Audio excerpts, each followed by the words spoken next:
Hello students,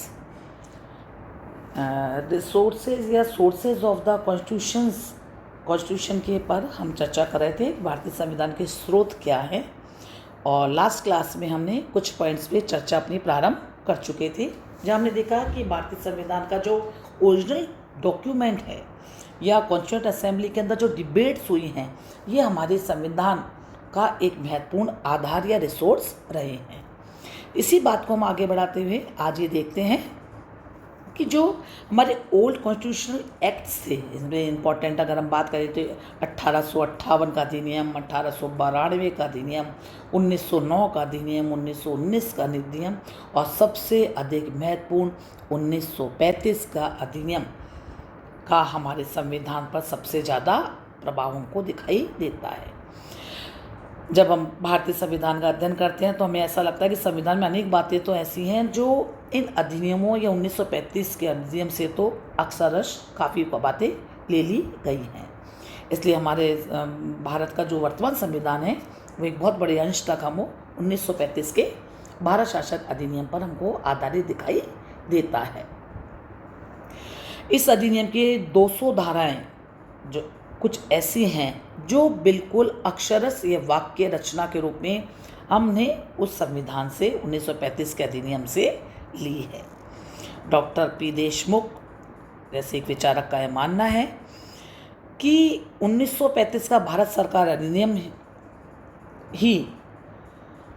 आज के संविधान का टोटल एक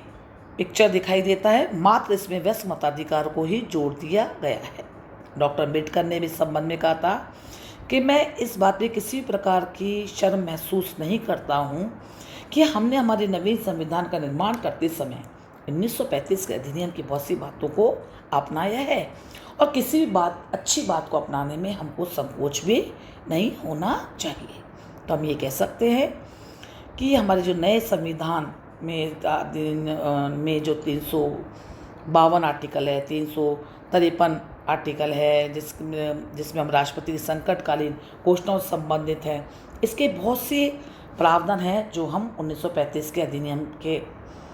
में दिखाई हमको देते हैं। एक और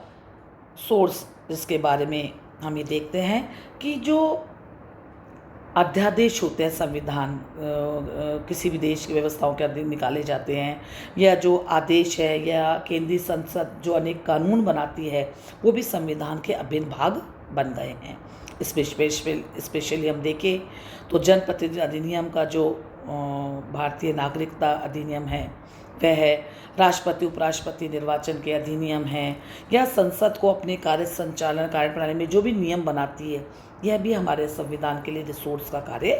करते हैं या सोर्स का कार्य करते हैं।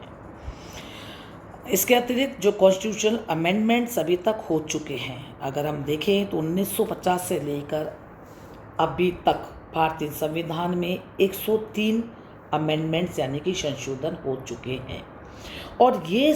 103 जो अमेंडमेंट्स है ये भारतीय संविधान का एक अभिन्न सोर्स है, स्रोत है।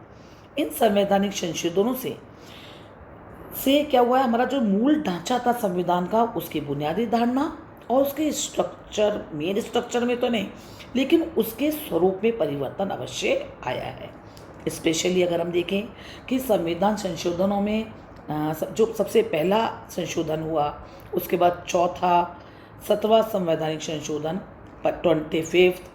26th, उसके पश्चात 29 और 44th अमेंडमेंट के द्वारा संपत्ति के अधिकार में आधारभूत अंतर आया, और अब संपत्ति का अधिकार एक मौलिक अधिकार नहीं रहा। इसी प्रकार 24वें संवैधानिक संशोधन के द्वारा संसद को संविधान के किसी भी उपबंध में संशोधन करने का अधिकार मिल गया। तो हम ये देखते हैं कि ये जो भी कॉन्स्टिट्यूशनल अमेंडमेंट्स हुए हैं, इन्होंने हमारे संविधान को आर्थिक और सामाजिक न्याय का एक महत्वपूर्ण दस्तावेज बनाने में हमारी हेल्प की है, क्योंकि आज संसद संवैधानिक संशोधनों के द्वारा ही हमारे जो पॉलिटिकल या सोशल हमारा जो डेवलपमेंट हो रहा है, या हम ये कह सकते हैं कि जो हमारा पॉलिटिकल और सोसाइटी का जो समय के साथ जो सिनेरियो बदल रहा है, यह मात्र संवैधानिक संशोधन के शांतिपूर्ण माध्यम से ही हो पा रहा है। आज जिस सोसाइटी की हम बात कर रहे हैं, जिस प्रकार से सामाजिक और आर्थिक परिवर्तन की जो बातें हो रही हैं, वो मात्र संवैधानिक संशोधन के माध्यम से ही हमारे संविधान में एडिशन हुए जा रहे हैं, जिससे हमारा संविधान एक गत्यात्मक दस्तावेज बन रहा है, जो समय के साथ